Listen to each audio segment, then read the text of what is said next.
All right, so this is a really pivotal video in Calculus 1 where we shift from derivative to reversing derivatives so we can start to look at integrals. So what I'm going to do in this video is I'm going to introduce what's called an antiderivative using some basic functions, constant functions, power functions. So we'll call this Introduction to Antiderivatives. Introduction to Antiderivatives using constant and power functions.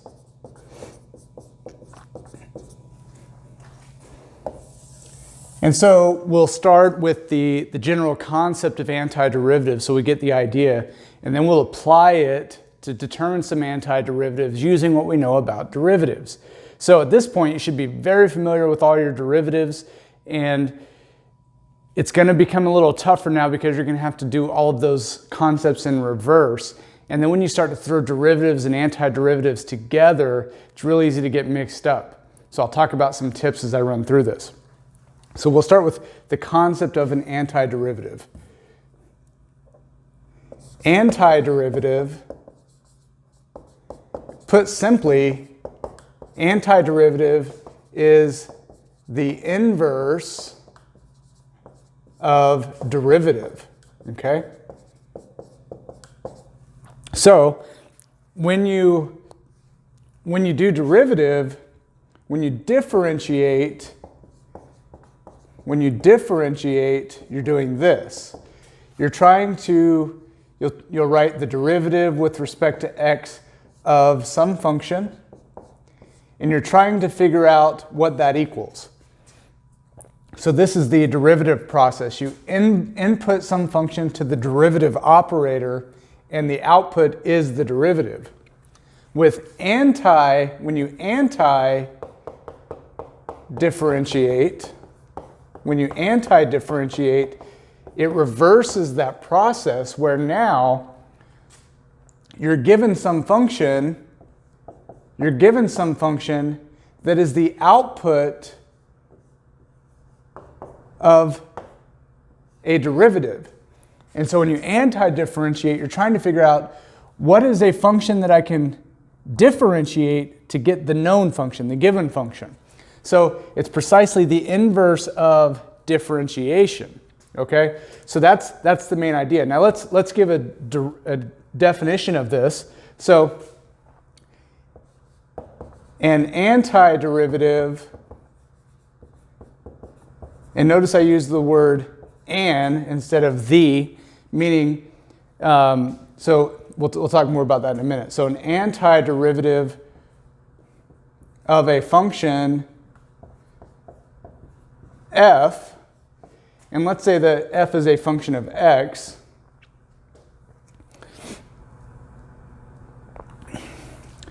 is a function, and we'll call it capital F of x, and that's kind of a typical sort of notation here.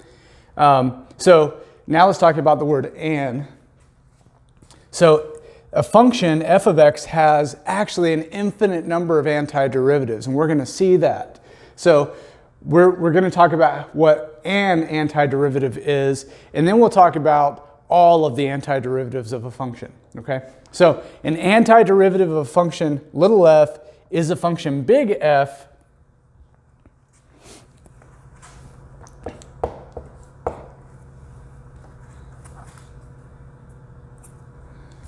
such that, had to review the language I was using, such that, and this is the big part, this property is true.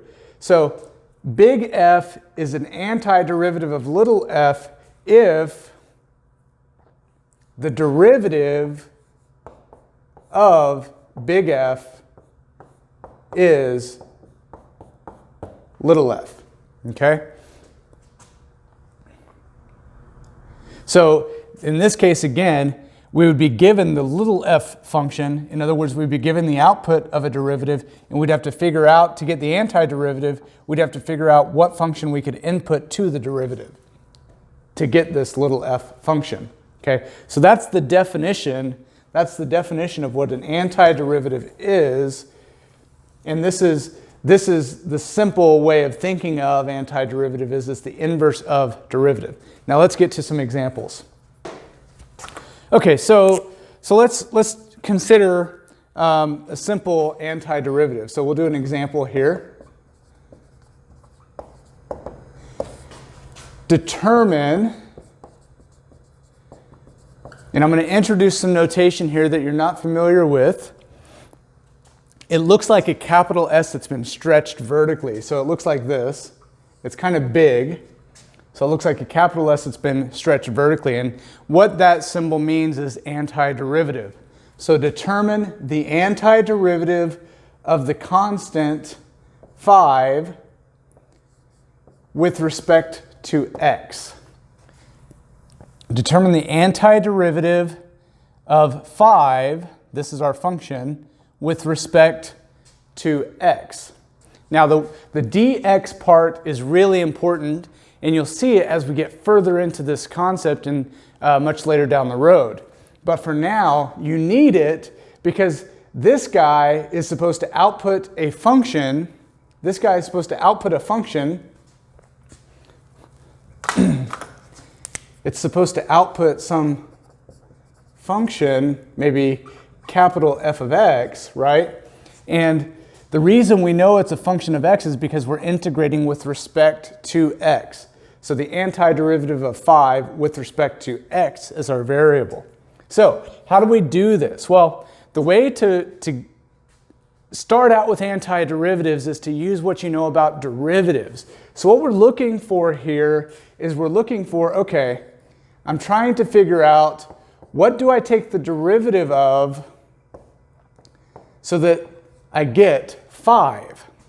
I'm trying to figure out some function that I can take the derivative of to get 5. Okay? Now, there are an infinite number of functions for which you can take the derivative of to get 5. And so when we write this antiderivative symbol, this elongated symbol, that means the general antiderivative, the formula for all of the antiderivatives of this function 5. So we'll keep that in mind. And so maybe you have an idea of a function you can differentiate to get 5, maybe you don't. But once I show you, you'll be like, okay, yeah, that makes sense.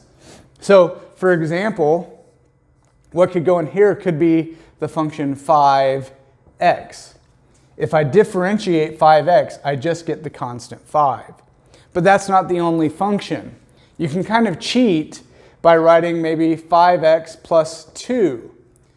Because when I differentiate this, the constant turns into a 0.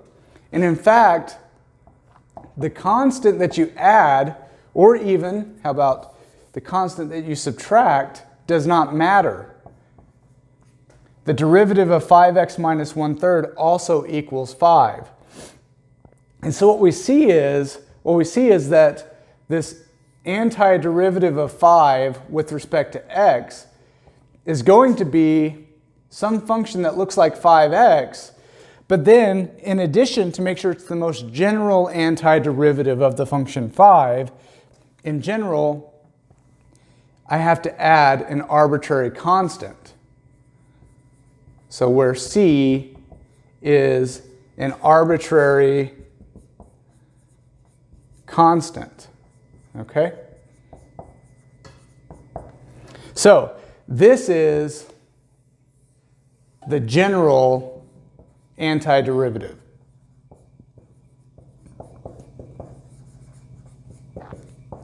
It's very easy to forget adding that constant on your general antiderivative.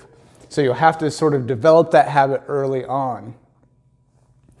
Okay, so let's make a conclusion about this. That's the antiderivative of a constant function. So let's make a conclusion about that. How do you antidifferentiate a constant function? Well,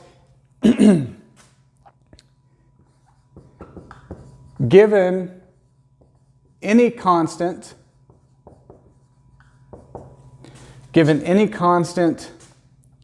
c, and we'll say it's not equal to 0. We're not going to anti-differentiate 0. You could. The antiderivative of 0 is just a constant, because if you differentiate a constant, you get 0, right? So given any constant that does not equal 0, we can say that the antiderivative of that constant with respect to the variable x will be that constant times x, right? If you differentiate this, the x goes away and you get c back. But we also have to add on, because we're looking at the general antiderivative of c, we have to tack on another constant. Now typically the constant you add is c, as I showed before. But because we've already reserved c for this constant, I'll call this c sub 1, c subscript 1.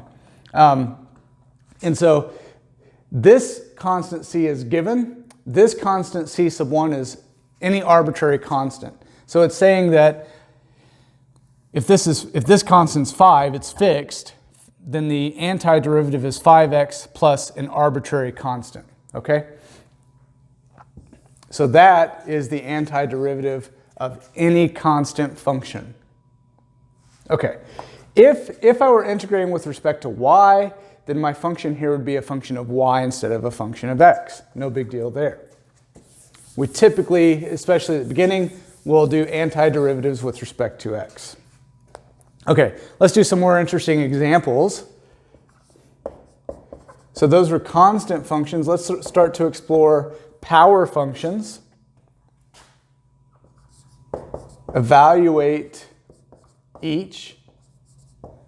So number 1, let's evaluate the antiderivative of x to the 5th power with respect to x, okay?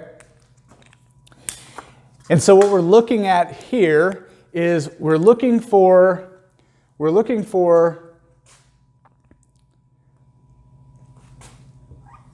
some function that we can differentiate to get x to the 5th. And so we're trying to figure out what this could be. So a good natural thought is when you differentiate a power, the power goes down by 1. So this guy has to have something to do with x to the 6th, right? If I differentiate that, so we're checking. If I look at the derivative of x to the 6th, well, I'm going to get my x to the 5th, but my 6th exponent drops down and turns into a coefficient. So if I differentiate x to the 6th, I don't get x to the 5th, but I get 6x to the 5th. So this 6 is a problem. We need to fix that. And there's an easy way to do it. What I can do is I can build a coefficient in front of my x to the 6th such that when multiplied by 6, it will cancel and just turn into a 1. And so that coefficient needs to be the reciprocal of 6. So if I look at 1/6 x to the 6th power, and I look at the derivative of that, well, now my exponent 6 multiplies by this coefficient that I inserted, 1/6, and that gives me 1. So I just get 1 as my new coefficient times x to the, lower my power by 1, turns into x to the 5th, and there we go. So this guy right here is going to differentiate to give me my x to the 5th. So what is the antiderivative? What is the antiderivative of x to the 5th with respect to x? Well, it's 1/6 x to the 6th power plus an arbitrary constant. Okay? Now, the big tip that I can give you when you're doing antiderivatives, for a while you're going to feel like you're guessing, and that's what you need to do. Use your knowledge of derivatives to guess an answer and then adjust as you go along. So here, anytime you take a guess at what an antiderivative is, why don't you go ahead and check it? In other words, take the derivative of this. What is the derivative of 1/6 x to the 6th plus an arbitrary constant? Well, that is in fact x to the 1, x to the 5th, plus 0. And that's what we get. We want the derivative of this to equal x to the 5th, and that's what we get. So this is the process you're going to run through for a while when you're doing these antiderivatives until you get enough practice with them to just state the antiderivative confidently. All right, let's look at example 2. What if I want the antiderivative of 2x to the 3rd with respect to x? Okay, well, just like with derivatives, coefficients can be pulled out. So I can begin this process by rewriting it with my 2 multiplied by the antiderivative of just my function of x, which is x cubed.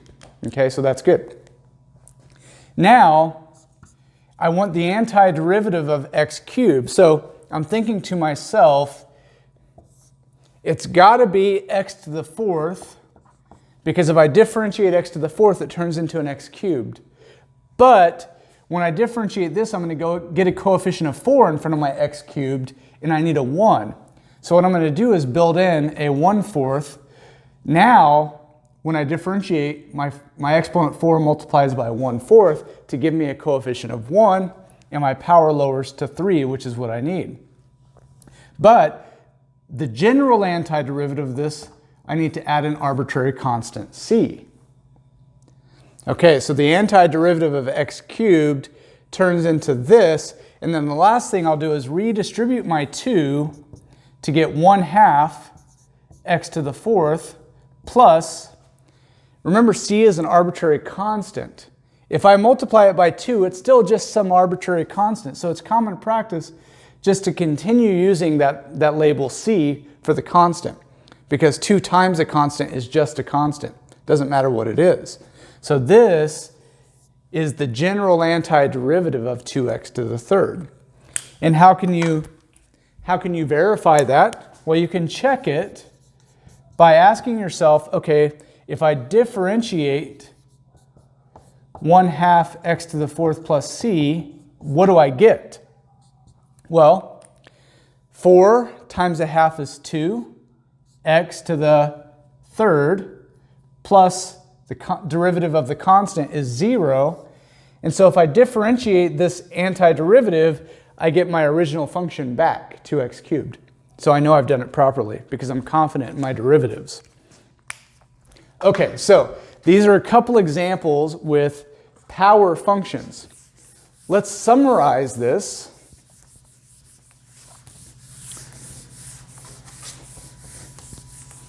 Into a general formula. So what is the conclusion here? I'm trying to make sure to state the antiderivative rules, if you will, based on what we've seen, and sort of highlight those so you can go back and find them easily. So if I want to find the antiderivative of x to the n, that's a generic power function, with respect to x. How do I do it? Well, the first thing you think is, all right, I need the power to go up by 1 because it's the inverse of differentiation, which lowers the power by 1. So that's going to give me x to the n plus 1 power. But if I differentiate this, my coefficient is going to be n plus 1, and here I need it to be 1. So I'm going to build in a coefficient here that will counteract that multiplication by n plus 1 when I do my derivative so that it turns into a coefficient of 1. So I just get a coefficient of 1 over whatever this power is, right? Just to remind you, when we did the antiderivative of x to the 5th, we started with x to the 6th. You see, we increased the power by 1. But I had to build in a reciprocal coefficient to that exponent. So don't let the n plus 1 throw you off. You have to increase your power by 1, and your coefficient needs to be the reciprocal of that new power. That's all there is to it. But because I'm looking at the general antiderivative, I need to add on an arbitrary constant. Okay? Now this is fantastic, very simple to understand. If you differentiate the guy on the right, then you'll get the guy on the left. You can check that out. However, there is a slight problem. This is only true, most of the time it's true, but the only time it's not true, let's say, is, well, what if n were -1? If n were -1, what would happen on the right side? If you think about this coefficient, -1 plus 1 is 0. Your coefficient would be 1 divided by 0, which is a major problem.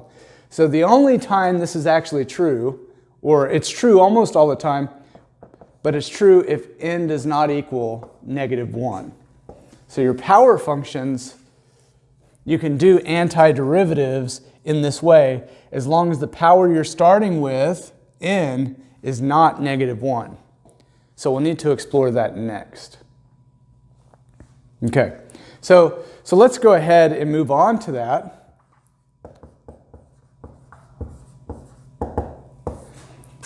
Evaluate, you could say evaluate, you could say determine the antiderivative of x to the -1 with respect to x, and we know that this rule won't work. Now, I've been guilty of this many times, as will you. Every beginning calculus student has this problem. You're going to get so used to this antiderivative of power functions that you're going to try to use it all the time when you have powers, okay? And that's fine. That's a natural progression of learning these antiderivatives. So what you're going to do first, if you try to use the power rule, is you're going to say, okay, I need to increase the power by 1. So that's going to give me 0. And I need my coefficient to be the reciprocal of 0, and I get this. And that should start throwing up red flags there that you can't divide by 0. So that's not going to work. So you have to think of something else. So what I'm going to do is rewrite this x to the -1 in a way that might look more familiar to you. Sorry, my phone was giving me an error, so I keep looking at it. X to the -1 is the same thing as 1 over x. And so what we're looking for is, I want to know, what can I take the derivative of to get 1 over x, right? And you know your derivatives well. Can you search through the archives here to think of a function whose derivative is 1 over x? It's not a polynomial. It happens to be, I'm stalling on purpose here, it happens to be a natural log function. If you differentiate a natural log of x, you get 1 over x. However, in this problem, there's no restriction on the value that x can be. We're starting with an x value, right? We know, for example, though, x can't be 0. If we look at this version, x can't be 0 because 1 over 0 doesn't make sense. So we know that x can't be 0, but it could be positive or negative. When we go from 1 over x to natural log of x, now x can't even be negative. So we need to fix that, because the x that we started with could be negative, which means this x could be negative. So we fix that by simply putting absolute value bars around this to ensure that we're not ever trying to take the natural log of a negative number, okay? So if you ever want to do the antiderivative of x to the negative first, or 1 over x, you can't use the inverse of the power rule. You have to use a logarithm. So let's state that now as our next conclusion. I want to state all the important antiderivatives here.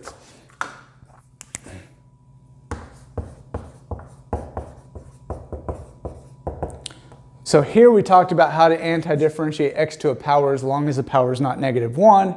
Now we're going to talk about how to antidifferentiate x to the -1. And you do that by using a natural log, and you have to ensure that you're not taking a natural log of a negative. So you put your x in absolute values, and you tack on your arbitrary constant. Of course, x can't be 0 because that's already assumed in this statement, okay? So This one's kind of tricky. You're going to make the mistake of trying to use the power rule on this more than once. That's okay. That's how you learn. Okay? All right. Now, we've got antiderivatives of constant and power functions. Let's put it all together now with multiple quick examples.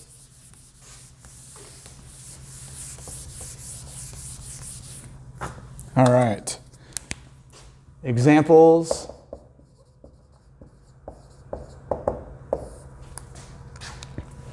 Evaluate each. Okay? Evaluate each. All right.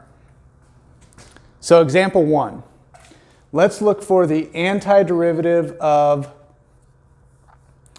the square root of x with respect to x.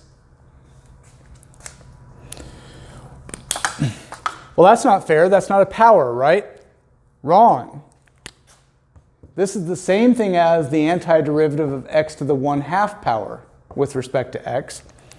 And now we've got a power that's not -1.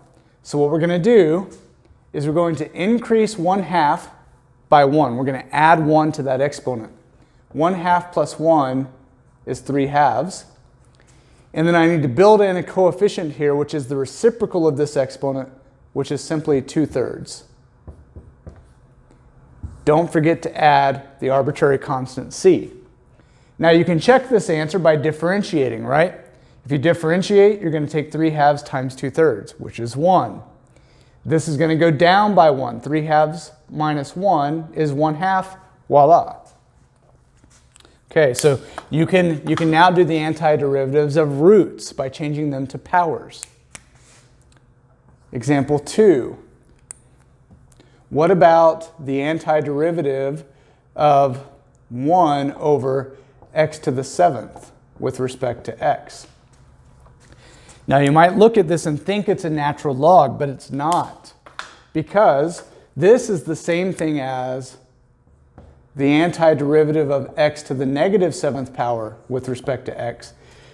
And this exponent is not -1. So we can use the inverse of the power rule here. So what we're going to do first is we're going to add 1 to this exponent. These negative exponents are going to throw you off for a little bit. Add 1 to -7 and it turns into -6, right? Not -8, but -6. And then we put the reciprocal coefficient in front, which is -1/6. So we get -1/6 x to the -6 plus our arbitrary constant. And if you want, you could rewrite this. Either one of these is fine. You could put -1 over 6 x to the +6th plus c using your exponent properties. Those are the same thing. Perhaps the first one is better in some applications and the second is better in others. Okay, very good. Now we've got x to fraction powers, x to negative powers. We've already looked at x to positive whole number powers, x to the -1 power. Let's put it all together now with some addition and subtraction. What if I want the antiderivative of this sum and difference of functions? So let's say I've got 2x to the 3rd plus 4x minus 5 over x with respect to x. So now I'm doing the antiderivative of all of this. And just like derivatives, you can apply the antiderivative to each part of the sum independently. So this is going to turn into, here I've got the antiderivative of 2x cubed. So what I'm going to do is keep the coefficient of 2 and do the antiderivative of just x cubed, which is going to be x to the 4th with a coefficient of 1/4, and 2 is going to multiply by that. Plus, I'm going to bring down my coefficient of 4 and do the antiderivative of x to the 1st, which is x squared times the coefficient of the reciprocal of 2, which is 1/2. Let's write that differently.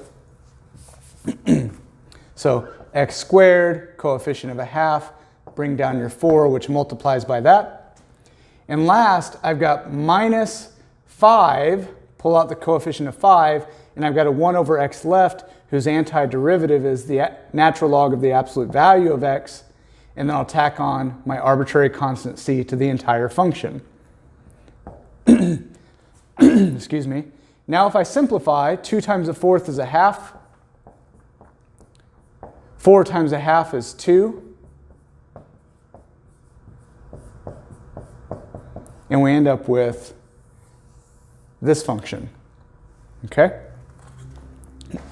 All right, let's do some more variations of that.